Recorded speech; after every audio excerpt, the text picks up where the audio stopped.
Hello, everybody. It's been a while since I made another video. I've been away. I've been sick. I've been working. I've been doing all kinds of things.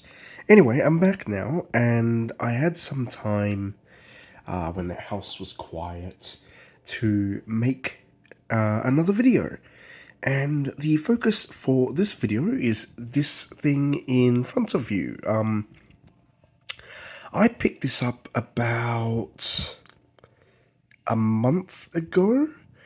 I bought it from a couple who sold some very nice Asian and Middle Eastern antiques. And I spotted these in their display cabinet when I went to a local antiques fair. And I just fell in love with them the moment that I saw it. So this is a set of something that I think most people will not have ever seen before. So I will do my best to explain what they are and describe them. So what we have here are two rectangular panels or plates, and these are what are called Peranakan Chinese bolster plates or bolster panels, whichever term you want to use. They date to the late 19th century. You're talking between about 1880 up to about 1900, give or take. And they are very, very rare. A lot of these don't survive. A lot of them are in museums and stuff like that. So yeah, I'll tell you a bit about them. So the Peranakan Chinese are the ethnically Chinese population of Malaysia, Singapore, Indonesia, and southern Thailand. My ancestry is Peranakan Chinese, and I collect stuff like this as a result.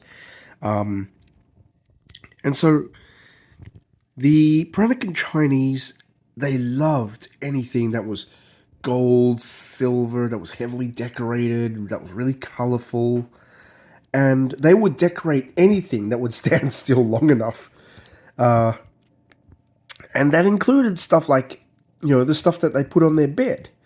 So, on your bed, you'd have your pillows, you'd have your blankets, but you'd also have your bolster, your long bolster, which you would, lie against or cuddle or sleep on. And that's what these are for. These are bolster plates. So if you see if I can do this.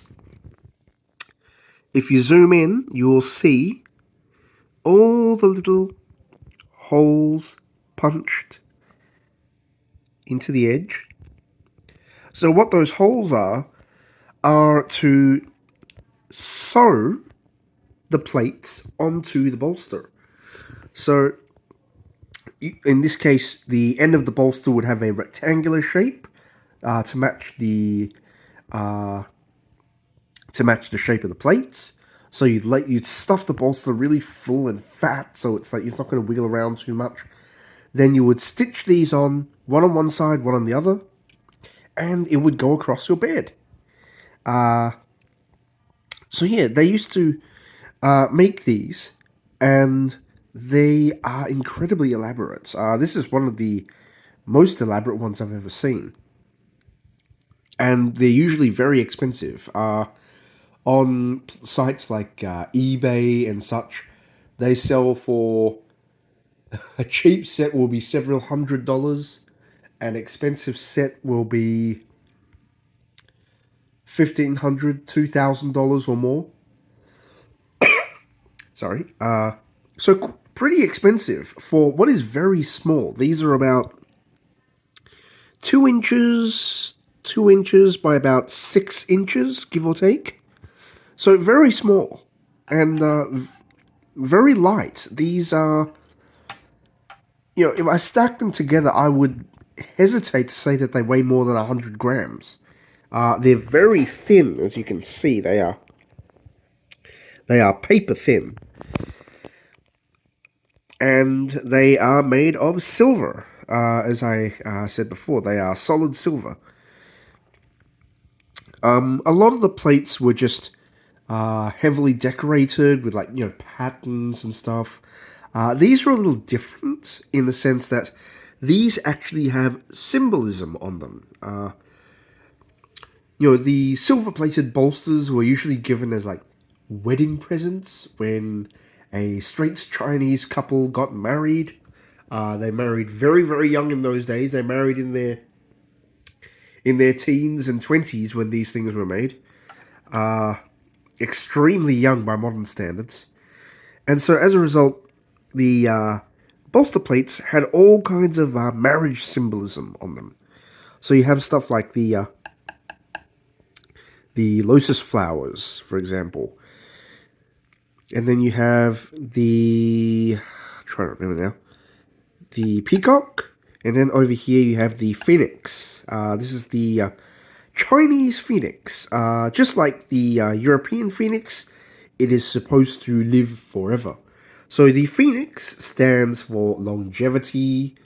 The peacock stands for purity and wealth, as does the lotus flower.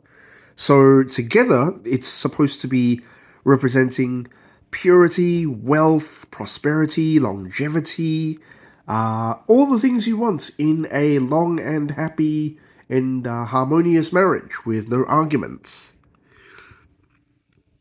So I will zoom in a bit so you can get a better look at everything.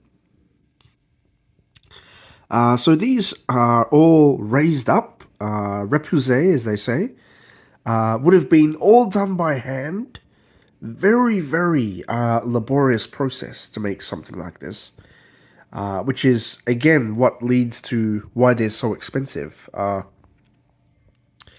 believe it or not, I mean, like I said, they're only 2 by 6 inches, but this is actually a pretty large pair, believe it or not. They do get considerably smaller than this. I have seen some which are just 3 by 3 inches.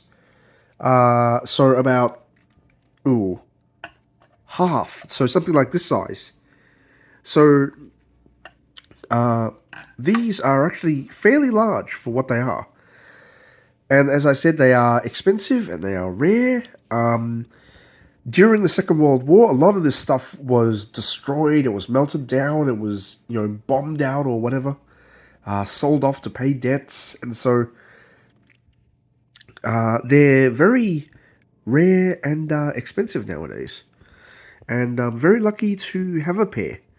As you can see, I have framed them in this very nice wood and glass frame. I did that because I wanted to display them but also protect them because they're very, very delicate.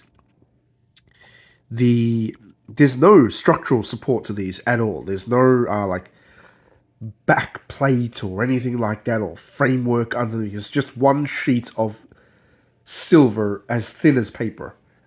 You could easily crush it in your bare hands with no effort at all. So that's why they are displayed like this, so that I can pick them up, I can carry them around, I can show them without having the risk of them being damaged at the same time. Anyway, there you are. My pair of late 19th century Straits Chinese Peranakan sterling silver bolster plates.